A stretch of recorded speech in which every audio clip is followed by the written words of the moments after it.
பெங்களூரு உணவக குண்டுவெடிப்பில் தொடர்புடையவர்கள் குறித்த முக்கியமான தகவல் வெளியாகி இருப்பதாக அண்மை செய்தி கூறுகிறது. பெங்களூரு உணவக குண்டுவெடிப்பில் தொடர்புடையவர்கள் கர்நாடக மாநிலம் ஷிமோகாவைச் சேர்ந்தவர்கள் என்று தகவல் வெளியாகியிருக்கிறது. கர்நாடக மாநிலம் பெங்களூரில் ராமேஸ்வரம் கஃபே என்ற உணவகத்தில் குண்டுவெடிப்பு நிகழ்ந்தது. இந்த குண்டுவெடிப்பில் ஈடுபட்டவர் என்ற ஒருவரை சிசிடிவி காட்சிகளின் அடிப்படையில் தேடி வந்தனர். தனிப்படை அமைத்து காவல்துறை தேடி வந்த நிலையில் தற்பொழுது புதிய தகவல் கிடைத்திருக்கிறது. கர்நாடக மாநிலம் ஷிமோகாவை சேர்ந்தவர்கள் இந்த இருவரும் என்று தகவல் தற்போது வெளியாகியிருக்கிறது. தேசிய புலனாய்வு முகமை வழக்கு பதிவு செய்து விசாரணை நடத்தி வருகிறது. இந்நிலையில் புதிய தகவலை வெளியிட்டிருக்கிறது. தேடப்பட்டு வந்த இருவரும் கர்நாடக மாநிலம் ஷிமோகா என்ற பகுதியைச் சேர்ந்தவர்கள் என்று கூறப்பட்டிருக்கிறது. குண்டுவெடிப்பில் தொடர்புடையவர்கள் திருவல்லிக்கேணிக்கு வந்து சென்ற தகவலும் வெளியாகியிருக்கிறது.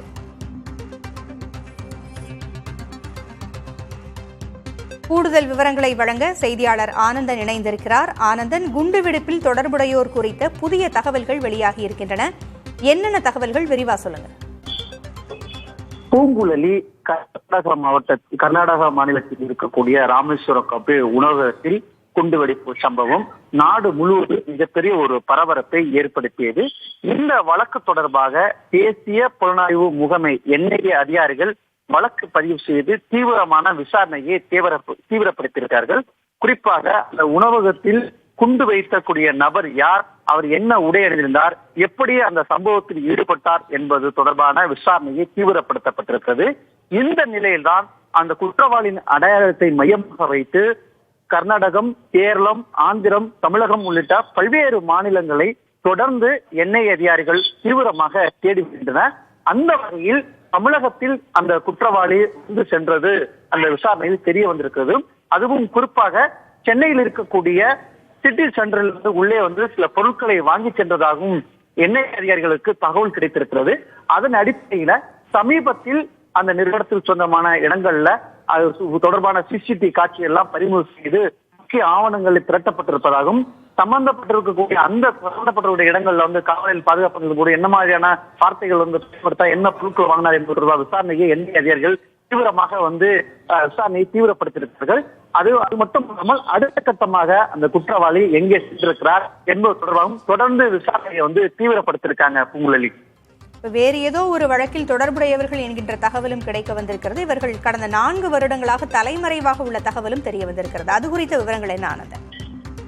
2020ஆம் ஆண்டு சிவமோகா IS மாடல் வழக்கில் வந்து இருவரும் தேடப்படுவர் குற்றவாளியாக அறிவிக்கப்பட்டிருக்கிறது. தொடர்ந்து தேடப்பட்டு வரக்கூடிய நபராக இவர் இருக்கிறார்கள். முக்கிய வழக்கில் ஒரு வந்து தொடர்பு இருக்கிறது தெரிய வந்திருக்கிறது. எனவே அந்த வழக்கில் முக்கியமான என்ன மாதிரியான விவரங்களையும் சேகரிக்கப்பட்டிருக்கிறது. இந்த வழக்கில் என்ன மாதிரியான முக்கியமான விஷயங்கள் எல்லாம் NIA அதிகாரிகள் சேகரித்து குற்றவாளியை நெருங்கி வரக்கூடிய நிலை ஏற்பட்டிருக்கிறது. அடுத்தடுத்த கட்ட விசாரணையில் தெரிய வரும். தற்போது அவர் எந்தெந்த பகுதியிலிருந்து கர்நாடக மாநிலத்திற்கு வந்தார், கர்நாடகாவிலிருந்து மற்ற எந்தெந்த மாநிலத்திற்கு சென்றார் உள்ளிட்ட விவரங்கள் எல்லாம் தற்போது NIA அதிகாரிகள் விசாரணையை தீவிரப்படுத்தியிருக்கிறாங்க.